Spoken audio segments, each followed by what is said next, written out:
Hey everybody, 8-Bit Flashback here, and today I'm going to demonstrate how to add even more games to the PlayStation Classic, and how to access the emulator settings using just your controller.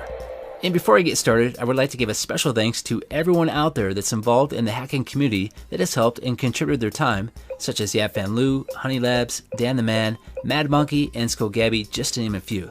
But there's a lot more people out there involved, and their time is appreciated. And I'd like to mention that I'm doing this for entertainment and demonstration purposes, and anytime you mod or hack your console, you risk the chance of bricking your console. So proceed at your own risk, and please understand this mod is in the early stages, so it does have some issues, and it's really only recommended for advanced users. And my overall recommendation would be to wait until there's a more stable release.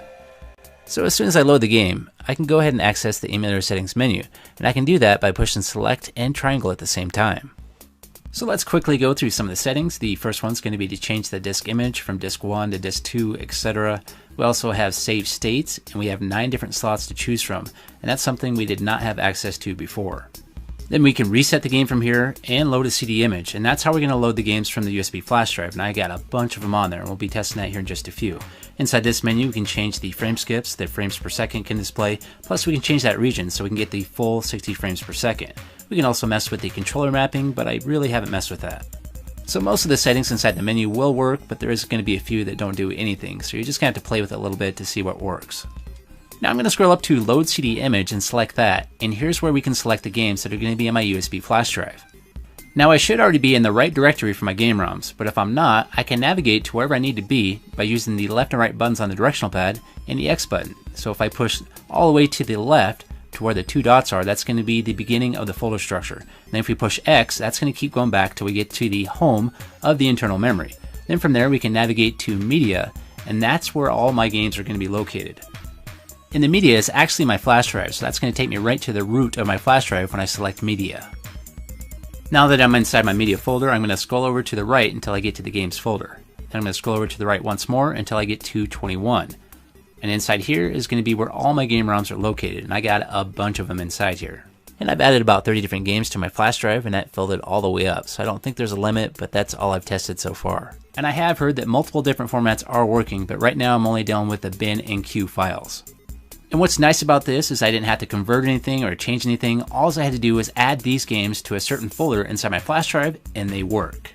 So let's go ahead and try a random game out. Let's try Looney Tunes. And as you can see, I have no issue loading that game when I was already inside of another game. I did have Spyro loaded.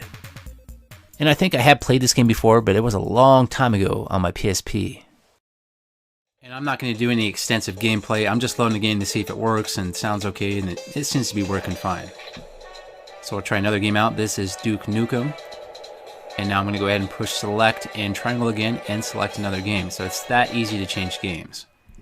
So again, to find a game, we go to PCSX menu, then load CD image, and then scroll through and load the game you want to play.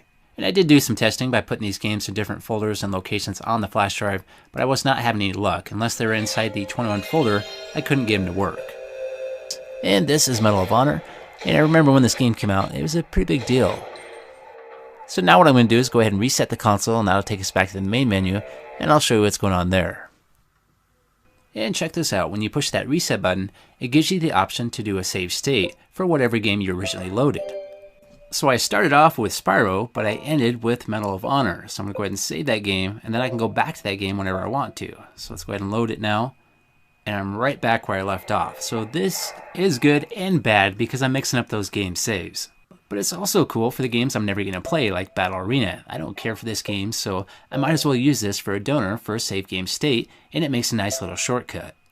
Now I know a lot of people out there are not going to be a fan of the way this works, but you got to keep in mind this is still the early stages of this hack, and it will evolve and it's going to get better.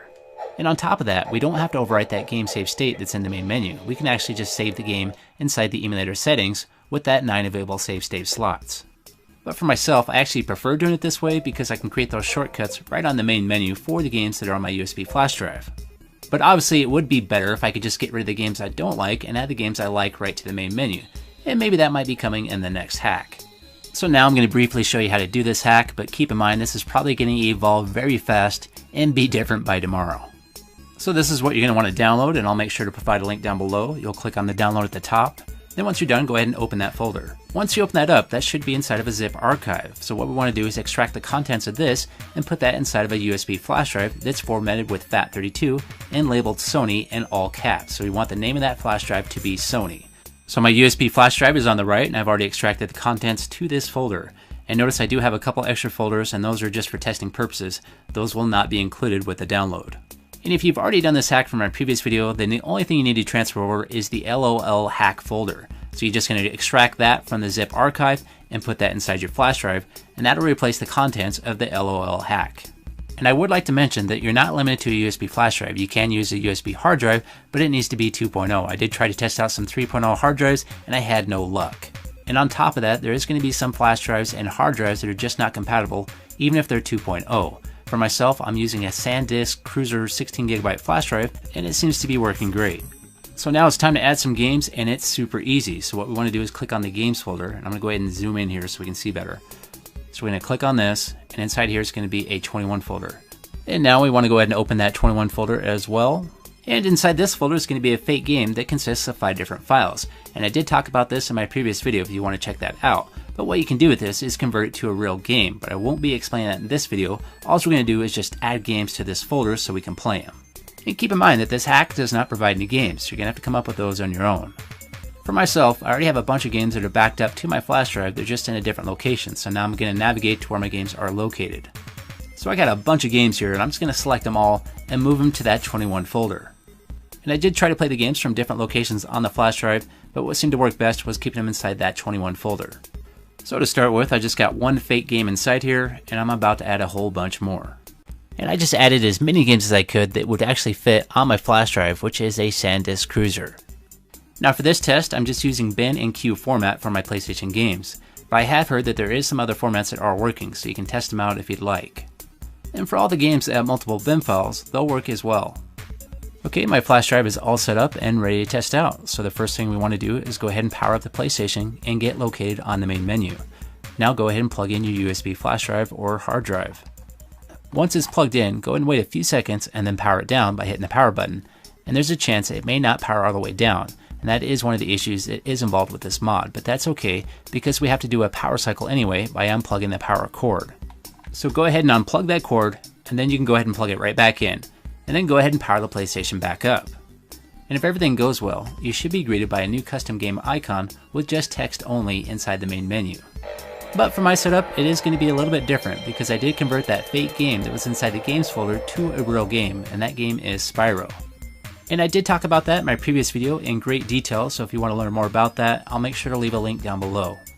So I should have a new game here in my main menu. I just got to scroll to it and find it, and there it is, Spyro. So if you don't already have a custom game, then this game is just going to say My Custom Game. It's just going to be a blank game.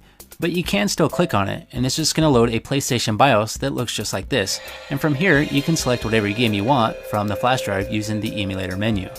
And once again, to access that emulator menu, you just have to hold the select and the triangle button at the same time while any game is loaded. And it doesn't matter if it's a custom game or one of the built-in games. Another thing I'd like to mention, they do recommend this, is before you go ahead and power off the PlayStation, you should select a stock game or a built-in game first before doing so, because it could possibly cause issues the next time you go to power it back on. Although myself, I have not run into any issues yet. Okay, it's time for me to go, but I will keep you updated with the hacking scene for the PlayStation Classic because it's evolving really fast. And if you want to stick around, you can, because I'm going to show some gameplay and testing from various different games.